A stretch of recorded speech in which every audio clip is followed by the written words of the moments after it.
नमस्कार, बुलेटिन में आप सभी का स्वागत है और मैं हूं चेतना शर्मा आपके साथ। चलिए खबरों का सिलसिला शुरू करते हैं। करगिल विजय दिवस पर आज जहां करगिल वॉर मेमोरियल में शहीदों को भावभीनी श्रद्धांजलि दी गई, वहीं देश के अन्य राज्यों के साथ साथ जम्मू कश्मीर में भी सेना ने जगह जगह कार्यक्रमों का आयोजन कर कारगिल युद्ध में शहादत पाने वाले वीरों को नमन किया। जम्मू स्थित बलिदान स्तंभ पर हर साल की तरह इस बार भी सेना ने शहीदों को नमन कर उनकी शहादत को याद किया।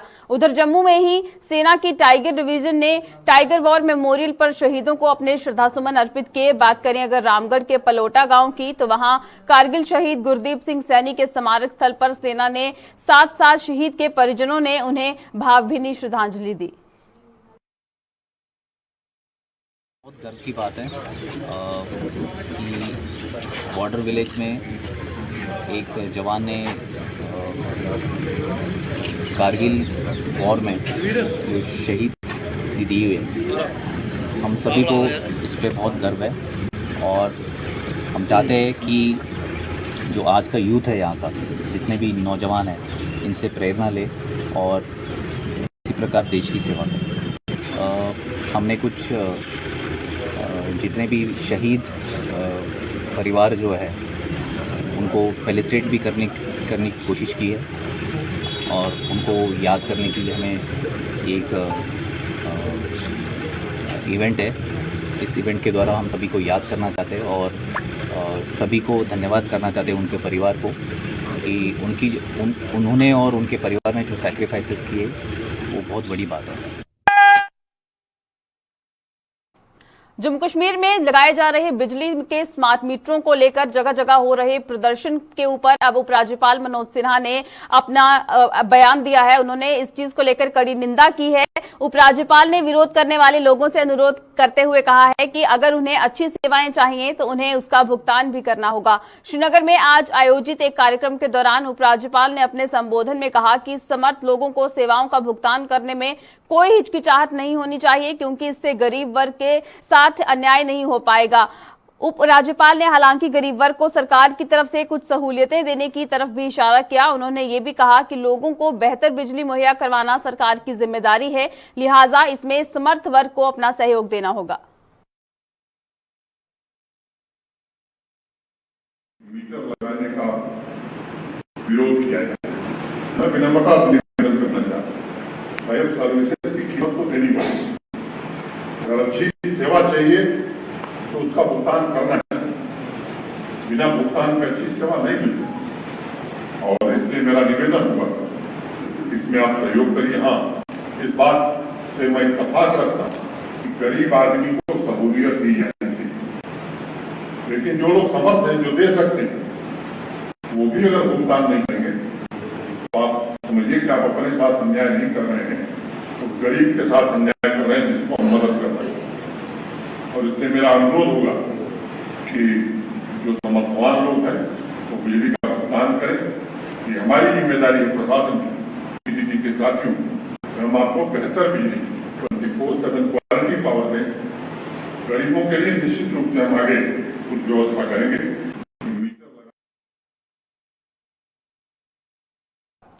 अपनी पार्टी के सदर सईद अल्ताफ बुखारी ने उनके द्वारा स्टेट सब्जेक्ट पर दिए गए बयान को लेकर अब एक बार फिर एक बयान जो है वो दिया है। उसमें उन्होंने कहा है कि जिस तरह से बाकी पार्टियां पीडीपी और नेशनल कॉन्फ्रेंस की जो प्रक्रिया जो है इस पर सामने आ रही है, जो पलटवार उनकी तरफ से किया गया है। श्रीनगर में आज पार्टी द्वारा आयोजित एक कार्यक्रम में भाग लेने के बाद पत्रकारों द्वारा पूछे गए सवाल के जवाब में स्टेट सब्जेक्ट अनुच्छेद 370 और 35A पर इन दोनों दलों के ज्ञान पर सवाल उठाए। बुखारी ने कहा कि वह इन दोनों दलों का भ्रम दूर करने को तैयार हैं, जिसके लिए उन्हें उनके साथ संवाद करना चाहिए। मैं करेक्ट करूं, अल्लाह के फजल से ये पार्टी वजूद में है।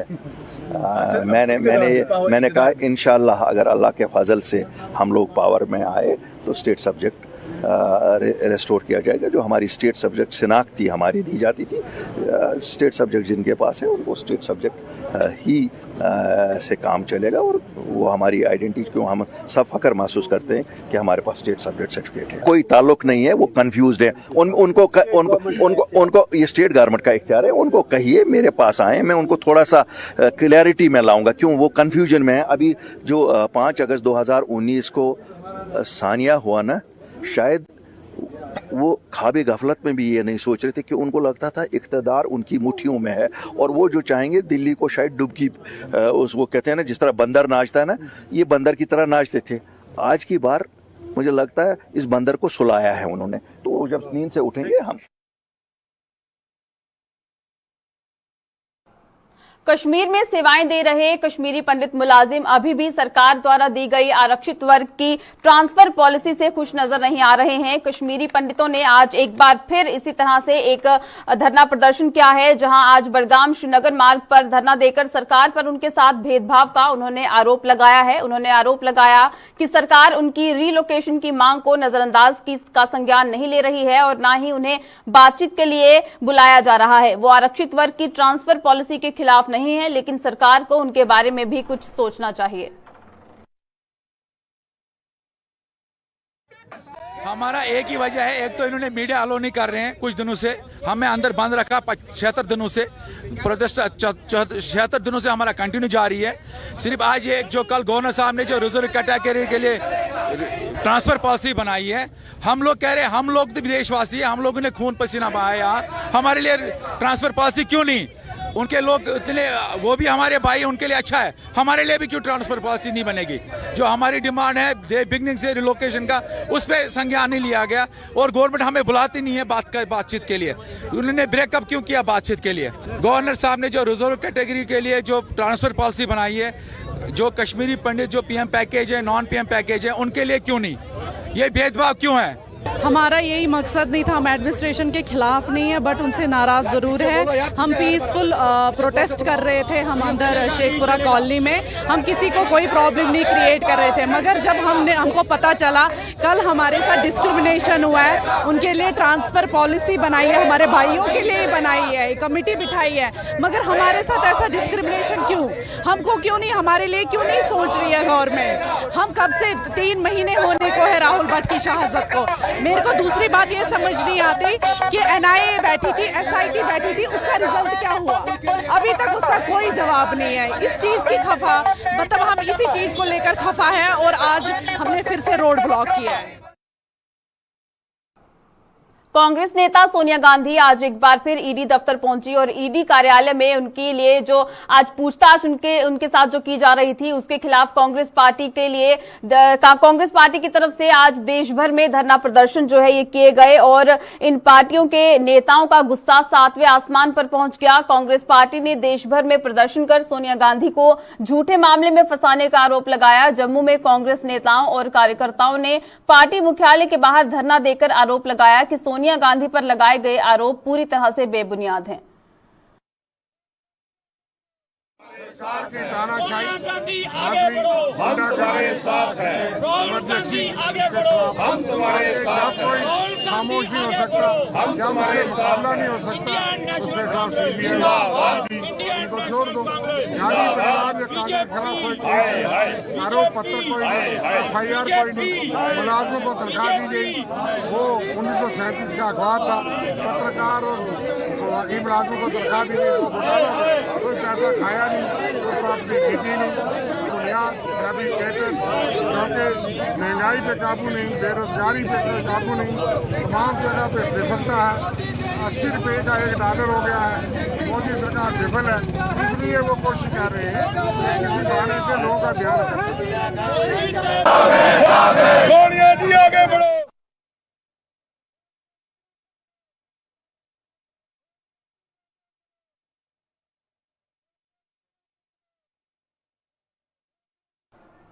पिछले 13 दिनों से आंदोलन कर रहे फाइनेंस अकाउंट असिस्टेंट के अभ्यर्थियों ने जम्मू में आज भी प्रदर्शन कर सिलेक्शन लिस्ट को रद्द न करने की मांग की। इन लोगों ने एक बार फिर दोहराया कि सिलेक्शन लिस्ट को रद्द करना इस मामले का कोई हल नहीं है, लिहाजा सरकार को उन्हें सजा देने के बजाय दोषियों की निशानदेही कर उन पर कार्रवाई करनी चाहिए। स्क्रैप कोई सोल्यूशन नहीं है। जो आप चीज़ ये बोल रहे हो कि हम स्क्रैप करेंगे, इसको वो कोई सोल्यूशन नहीं है। हमने आपके सामने हर कोई जस्टिफिकेशन दी, हमने आपके सामने हर कोई क्लैरिफिकेशन दी, वो टॉपर्स के रिलेटेड हो, वो सिबलिंग्स के रिलेटेड हो, वो किसी के भी रिलेटेड हो। इवन हमने ये तक कह दिया कि हम आपको एफिडेविट्स तक लिख के देंगे और और अगर आपको कोई भी प्रॉब्लम लग रही है, कोई भी, हमें तो नहीं पता अगर इसमें है कोई प्रॉब्लम या कोई भी इशू है, अगर आपको कोई भी प्रॉब्लम लग रही है, कोई भी इशू लग रही है, आप फिल्टर करो उस चीज़ को, लेकिन लिस्ट को स्क्रैप करना ये सोल्यूशन नहीं है, ये कोई पॉलिसी नहीं है। कल आपने देखा होगा कि चीफ सेक्रेटरी साहब जो है हमारे, उन्होंने कल बोला कि जो भी रिक्रूटमेंट होगी मेरिट बेस पे होगी। तो ये जो सब बैठे हुए ये क्या है, मेरिटोरियस है सारे के सारे, हम भी अपने मेरिट पे सिलेक्ट हुए हैं। तो आप बोल रहे हो मेरिट पे होगा, तो मेरिट कहाँ, मेरिट तो अभी सड़क पे बैठा हुआ है, आप कुछ क्यों नहीं कर रहे हो? हमें बस एलजी साहब से एक ही रिक्वेस्ट है कि आप कल्प्रिट्स को बाहर निकालो, ना कि जो आप हार्ड वर्कर्स को सजा दे रहे हो यहाँ पे, ये चीज़ नहीं होनी चाहिए। 1947, 1965 और 1971 के रिफ्यूजी एक बार फिर अपनी मांगों को लेकर सड़कों पर उतर आए हैं। पीओजे के रिफ्यूजी फ्रंट के बैनर तले इन रिफ्यूजियों ने इनके लिए 12 सीटें आरक्षित करने सहित अन्य मांगों को लेकर सरकार के खिलाफ नारेबाजी की। इन लोगों के मुताबिक 12 सीटें आरक्षित होने से वो अपने नुमाइंदे चुन सकेंगे ताकि उनका भला हो सके।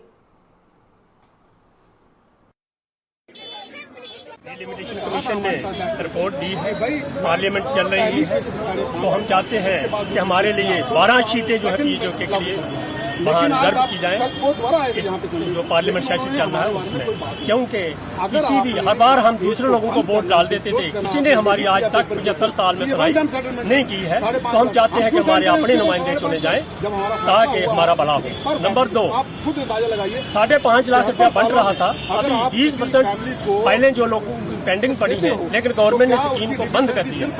हमने गवर्नमेंट से आग्रह किया है कि इसको फाइल दोबारा ऑर्डर को बहाल किया जाए 1 साल के लिए, ताकि लोगों को पैसे मिल पाए।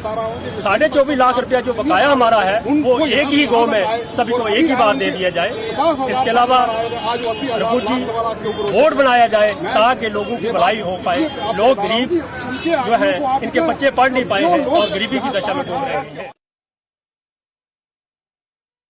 कश्मीर अपनी पार्टी ने स्कॉस्ट जम्मू पर पहाड़ियों के साथ भेदभाव का आरोप लगाया है। अपनी पार्टी ने स्कॉस्ट में नॉन टीचिंग स्टाफ के पदों को भरने के लिए जारी की गई अधिसूचना का हवाला देते हुए इस यूनिवर्सिटी के वाइस चांसलर पर कई गंभीर आरोप लगाए। पार्टी की यूथ इकाई के उप प्रधान रफीक अहमद खान ने जम्मू में आज एक प्रेस कॉन्फ्रेंस के दौरान वाइस चांसलर पर 20 लाख पहाड़ियों से सौतेली मां का व्यवहार करने का आरोप लगाया। खान ने कहा कि भाजपा पहाड़ियों के दुख दर्द को दूर करने के लिए भले ही बड़े दावे कर रही है, लेकिन आज भाजपा के ही शासन में इस वर्ग को रुसवाई का सामना करना पड़ा है। जिस तरीके से शेर कश्मीर एग्रीकल्चर यूनिवर्सिटी ने जो नॉन टीचिंग स्टाफ की पोस्टें निकाली हैं, जिनमें 20 लाख पहाड़ी लोगों के साथ सौतेली मां का सलूक किया है, उसकी हम शदीद अल्फाज में मजम्मत करते हैं। और एग्रीकल्चर यूनिवर्सिटी के वाइस चांसलर से, शेर कश्मीर एग्रीकल्चर यूनिवर्सिटी के वाइस चांसलर से और साथ साथ एलजी इंतजामिया से अपील करते हैं कि पहाड़ियों को इंसाफ दिया जाए। जहां बीजेपी एक तरफ बड़े बड़े दावे करती है, पहाड़ियों के साथ प्यार और मोहब्बत जताने का काम करती है, वहीं उन्हीं की सरकार में, उन्हीं की एलजी एडमिनिस्ट्रेशन में जम्मू कश्मीर के नौजवानों के साथ और पहाड़ी लोगों के साथ सौतेली मां का सलूक किया जा रहा है, वो हम बर्दाश्त नहीं करेंगे। Jammu Kashmir electrical engineering graduates association ने अपनी कुछ मांगों का हवाला देते हुए सरकार से इन्हें जल्द पूरा करने की मांग की है। एसोसिएशन के प्रधान सचिन टिक्कू ने जम्मू में आज एक प्रेस कॉन्फ्रेंस के दौरान इन मांगों का हवाला दिया। क्या है ये मांगे, आइए आपको बताते हैं। वहीं हमारे आज जो रेगुलराइजेशन सिटिंग इंजीनियर्स की पेंडिंग है, उसको फास्ट ट्रैक करने की जरूरत है। एग्जीक्यूटिव डायरेक्टर जो अभी भी असिस्टेंट इंजीनियर के ग्रेड में है, चीफ इंजीनियर जो असिस्टेंट इंजीनियर के ग्रेड में है, उनको रेगुलराइज करने की जरूरत है। सिमिलरली हमारी प्रमोशनल वैकेंसी जो लगातार जेई से लेकर चीफ इंजीनियर और ईडी तक hundreds of vacancies are lying vacant, sub division are lying vacant, उनको एड्रेस करने की जरूरत है। शॉर्ट कैरियर प्रोग्रेशन जो सिर्फ इंजीनियर्स के लिए अभी तक पेंडिंग है डिस्पाइट कैबिनेट डिसीजन, उसको पूरा करने की जरूरत है। हमारे जेईस की पे एनॉमलीज 99 बैच की और 4260 ग्रेड पे की, वो डायरेक्टर कोर्ट्स के पास जो पेंडिंग है 12 साल से, उसको एड्रेस करने की जरूरत है। हमारे इंस्पेक्शन विंग को स्ट्रेंथन करना, एनफोर्समेंट को स्ट्रेंथन करना, ताकि हमारे जेई जब फील्ड में जाए तो एनफोर्समेंट हो प्रॉपर और थेफ्ट को कंट्रोल करने के लिए, ताकि एटीएनसी लॉसेस कम हो, इसके लिए काम करने की जरूरत है। मैं सब आप लोगों के थ्रू गवर्नर साहब से और जो हमारी एलजी एडमिनिस्ट्रेशन है निदेश्वर कुमार जी से अपील करना चाहता हूं कि अगले 2 साल में जो हमने ये लिस्टेड गोल्स हैं, उन सब पे अभी से काम शुरू करना चाहिए, ताकि जो एम्प्लॉयज के इश्यू जो है एड्रेस हो। पुंछ राजौरी के लोगों ने केंद्र शासित प्रदेश जम्मू कश्मीर की सरकार से मुगल रोड पर ट्रॉमा अस्पताल बनाने की मांग की है। इसके साथ साथ लोगों ने मुगल रोड पर दूरसंचार व्यवस्था भी मुहैया करवाने पर बल दिया। लोगों के मुताबिक स्वास्थ्य और दूरसंचार व्यवस्था न होने के कारण इस मार्ग पर पेश आने वाले हादसों में कई लोग अपनी जानें गंवा चुके हैं, लेकिन बार बार गुहार लगाने के बावजूद भी सरकार इसकी ओर ध्यान नहीं दे पाई है। इन लोगों ने केंद्र और जम्मू कश्मीर सरकार से मुगल रोड पर ट्रॉमा अस्पताल और मोबाइल नेटवर्क की व्यवस्था जल्द करने की मांग की ताकि कीमती जानों को बचाया जा सके। मुगलसराय का देखा जाए तो ये 40 किलोमीटर का जो स्ट्रेच है, ना तो इसमें कोई मेडिकल फैसिलिटी है और ना ही नेटवर्क है। ये बहुत इंपॉर्टेंट चीज़ें हैं, दोनों बड़ी ज़रूरी चीज़ें हैं।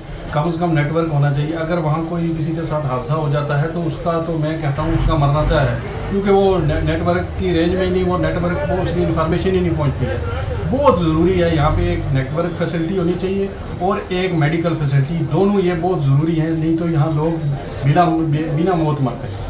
ये मेरी एलजी गवर्नर से यही इल्तिजा है कि यहाँ मेडिकल फैसिलिटी का जल्द से जल्द इंतजाम किया जाए। देखिए जी, मुगलसराय का इशू है, ये नया इशू नहीं है। ये 2019 में हमारे 11 बच्चे सुरनकोट से जो है वो उनकी भी डेथ हुई थी। बहुत ज़्यादा एक्सीडेंट होते हैं और सबसे बड़ी परेशानी यहाँ पे ये है कि यहाँ पे कम्युनिकेशन सिस्टम कोई नहीं है। और दूसरी बड़ी बात ये है कि यहाँ पे कोई ट्रामा सेंटर नहीं है। मैंने 2019 में जम्मू कश्मीर हाई कोर्ट में एक PIL की थी, Intekhab Ahmad Qazi versus union territory of Jammu and Kashmir. उस PIL में मैंने स्पेशल ट्रामा सेंटर जो है मुगल रोड पे की जो है वो इस्तदा किया है ऑनरेबल हाई कोर्ट से, और वो भी पेंडिंग है। तो अथॉरिटीज इस पे बेसिकली जो है स्लीपिंग है। मेरी गवर्नमेंट ऑफ इंडिया और particularly government of union territory of Jammu and Kashmir से रिक्वेस्ट है कि एक तो कम्युनिकेशन सिस्टम अपडेट किया जाए यहाँ पे मुगलसराय पे, और दूसरे एक एडवांस ट्रॉमा सेंटर दिया जाए, क्योंकि वहाँ पे कम्युनिकेशन की लैक की वजह से जब तक बंदे को सुरनकोट या शोपियां में शिफ्ट किया जाता है तो बंदों की डेथ हो जाती है और ब्लीडिंग की वजह से इंतकाल कर जाते हैं। 30 से यही रिक्वेस्ट है कि यहाँ पे एक तो कम्युनिकेशन सिस्टम अपडेट किया जाए और दूसरे एक एडवांस ट्रॉमा सेंटर जिसकी जो तर्ज PGI चंडीगढ़ की तरीके से होना चाहिए। ये है, एक तो चंडीगढ़ के उस पार जो है टावर की प्रॉब्लम है। टावर अगर होता और ट्रामा हॉस्पिटल हमारी मुगलसराय में होता तो ये जो 3 लोगों की जानें परसों गई हैं, खुदा न खास्ता ये लोग बच जाते हैं, ये बच भी जाते हैं। मैं सरकार द्वारा ये गुजारिश करूँगा आपके चैनल की वसादत से कि इस मुगलसराय पे टू वर्ड्स यहाँ से पशाना तक, पीर की गली तक और पीर की गली से लेके शपैयाँ तक, इसी दरमियान एक ट्रामा हॉस्पिटल होना चाहिए ताकि लोगों की जान और माल का तहफ़्फ़ुज़ हो सके, लोग बच सकें। और मुगलसराय पर जब भी कोई इस किस्म का टू वर्ड्स मामला बन जाए फ़ौरन हॉस्पिटल में शिफ्ट किया जाए ताकि लोगों का बरवक्त इलाज हो जाए। आपके चैनल की आपका चैनल वैसे भी वक्तन फ़क्तन लोगों की आवाज़ को दोबारा करता है। मैं आपके चैनल का भी शुक्रिया अदा करता हूँ और आपके चैनल के ज़ूमों को ये गुजारिश करता हूँ कि गवर्नर इंतज़ामिया को गुजारिश की जाए कि वो जल्द ट्रामा हॉस्पिटल जो है वो मुगलसराय पर कायम किया जाए। वर्क जो है कम से कम 4 टावर लगने चाहिए। पहली बात तो ये कि मुगल रोड एक तो स्लाइडिंग बहुत ज़्यादा होती है। ये जो बरसात का मौसम है, बारिश में बहुत ज़्यादा स्लाइडिंग होती है। मतलब कई पिछले दिनों में देखो 1-2 कितने काफ़ी जो है 1-2 बंदे वहाँ जो बेचारे जान भाग हो गए, फिर एक्सीडेंट वगैरह भी होते हैं। अब सबसे बड़ी दिक्कत ये है, एक तो नेटवर्क का कोई नेटवर्क नहीं है। अगर कोई बंदा बेचारा कोई गाड़ी कोई एक्सीडेंट किसी खाई में चली जाए तो 3-4 घंटे तक तो लोगों को पता ही नहीं चलता, क्योंकि नेटवर्क ना होने की वजह से ये सारी जो मुसीबतें पड़ी हैं। उसके बाद कोई हॉस्पिटल कोई मेडिकल फैसिलिटी जो है वो फैसिलिटी भी नहीं है। तो दूसरी बात ये है कि एम्बुलेंस का भी जो है वो कोई जो है, मैं उसमें यही कहूँगा, मैं DC साहब से भी मेरी ये रिक्वेस्ट है और LG साहब से भी कि 24/7 जो एम्बुलेंस 1-2 एम्बुलेंस मतलब होनी चाहिए पीर गली पशाना से लेकर चंडीगढ़ बलियाज एरिया तक। तो नेटवर्क का जो है को उसका भी मतलब कोई टेक्निकली कोई वो देखें कि नेटवर्क हो कि कहीं किसी को कोई ऐसी कोई इंसिडेंट ऐसा कोई कैजुअल्टी हो जाए तो पता चल जाए, लोगों को एडमिनिस्ट्रेशन को पता चल जाए तो वो फौरी तौर जाके वो मतलब उस पर देख सके। ये जो कौमी शाहरा है मुगल रोड की, यहाँ पर बड़ी मुश्किल का सामना करना पड़ रहा है। जैसे कि हमें जो एक तो ट्रॉमा हॉस्पिटल नहीं है, ट्रॉमा हॉस्पिटल ना होने के कारण हमें बड़ी मुश्किलों का सामना करना पड़ता है। जैसे कि हमारे LG साहब ने हमें विश्वास भी दिलाया था और साथ में उनके कमिश्नर सेक्रेटरी भी थे कि यहाँ पर ट्रॉमा हॉस्पिटल जो है वो चंडीगढ़ में बनाया जाएगा, मगर आज तक वो ट्रॉमा हॉस्पिटल ना बनने के कारण जो भी यहाँ एक्सीडेंट होता है तो मरीज़ सुरनकोट लाते लाते उसकी मौत हो जाती है। नेटवर्क की बात करें, नेटवर्क पे क्या कहेंगे? नेटवर्क भी मैं नेटवर्क पर यही कहूँगा कि नेटवर्क की बहुत बड़ी समस्या है। तो कहीं किसी को कोई प्रॉब्लम हो जाती है तो नेटवर्क ना होने के कारण हम एक दूसरे से कनेक्टिविटी नहीं कर सकते, तो उसकी भी भारी समस्या है। मैं अपनी एलजी को और गवर्नमेंट से ये दरख्वास्त करूँगा और मैं स्पेशल तौर पर मिनिस्ट्री ऑफ कम्युनिकेशन से भी ये दरख्वास्त करूँगा कि जल्द से जल्द यहाँ टावर लगाए जाएँ जिससे कनेक्टिविटी बहाल हो।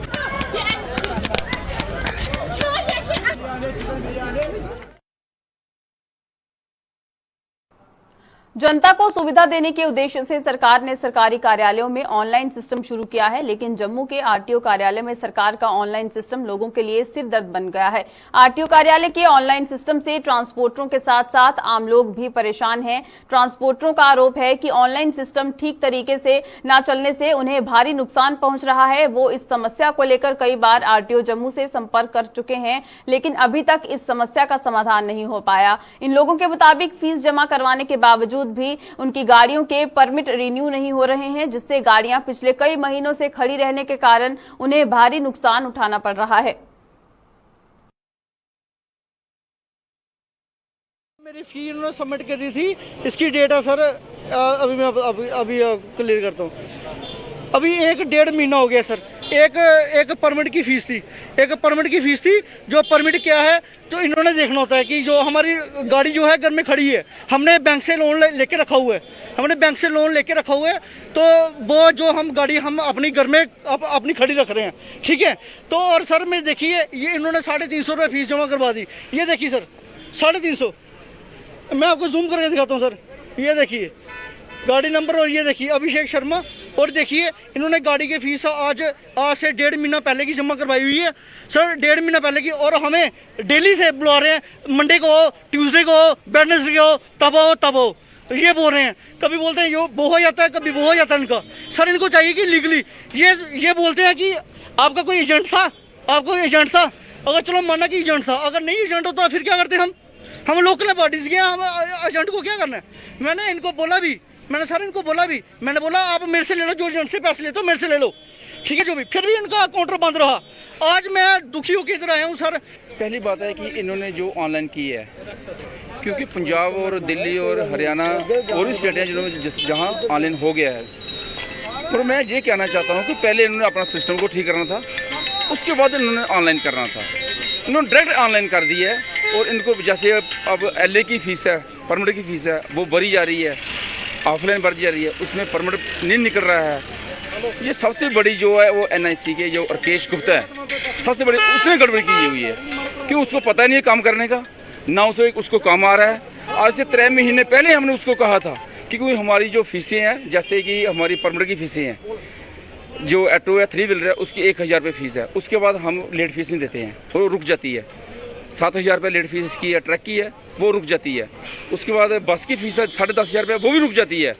उससे अभी तक फीसें नहीं रुक रही हैं, और फीसें दिनों दिन बढ़ रही हैं। उसमें सिस्टम ही उन्होंने डाला हुआ रुकने का, और लोगों को यही परेशानी उठानी पड़ रही है, क्योंकि उनको लोगों को मतलब कि जैसे 7000 फीस है, 7000 के 20,000 25,000 रुपये फीस भरनी पड़ रही है। और हमने पहले भी इनको लिखी थी, लेटर लिखी थी कि पहले अपना ऑनलाइन सिस्टम है जो वो ठीक करो, उसके बाद अपडेट करो आप। इन्होंने सारा सिस्टम बाहर निकाल दिया है। जम्मू कश्मीर सरकार सरकारी स्कूलों के बेहतर बनाने के लगातार दावे करते हुए लोगों को अपने बच्चों को सरकारी स्कूल में दाखिल करने का आह्वान भी कर रही है। हालांकि सरकार अपने स्कूलों में कितना सुधार कर पाई है, इसका जीता जागता नमूना देखने को मिल रहा है जम्मू के भलवाल जोन के हाई स्कूल बटेड़ा में, जहां बच्चों को अनसेफ बिल्डिंग में पढ़ने को मजबूर होना पड़ रहा है। स्थानीय सरपंच के मुताबिक वो कई बार स्कूल की इमारत की खस्ता हालत को लेकर शिक्षा विभाग के अधिकारियों से शिकायत कर चुके हैं, लेकिन अभी तक इमारत की मरम्मत को लेकर विभाग ने कोई कदम नहीं उठाया। वहीं छात्रों के मुताबिक इमारत की जर्जर हालत के चलते यहां कभी भी बड़ा हादसा पेश आ सकता है।